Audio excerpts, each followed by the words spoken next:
आपण असे घडलो. परिसर अभ्यास भाग 2, इयत्ता 5वी. पाठ इतिहास म्हणजे काय?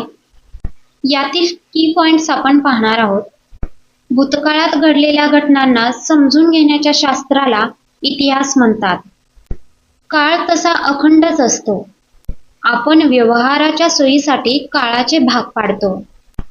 कोणताही पुरावा प्रत्यक्ष प्रयोगाच्या कसोट्यांवर पुन्हा पुन्हा तपासून पाहता येणे हे सर्व शास्त्रांचे वैशिष्ट्य असते.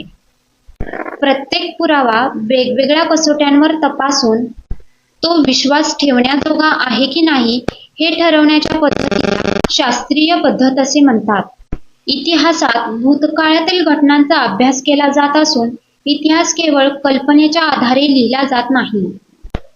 पुरा म्हणजे जुने, भूतकाळातील वस्तू आणि वास्तू यांच्या तसेच त्यांच्या अवशेषांच्या आधारे घडून गेलेल्या घटनांची मांडणी शास्त्रीय पद्धतीने करणाऱ्या शास्त्रास पुरातत्वशास्त्र असे म्हणतात. Thanks for watching.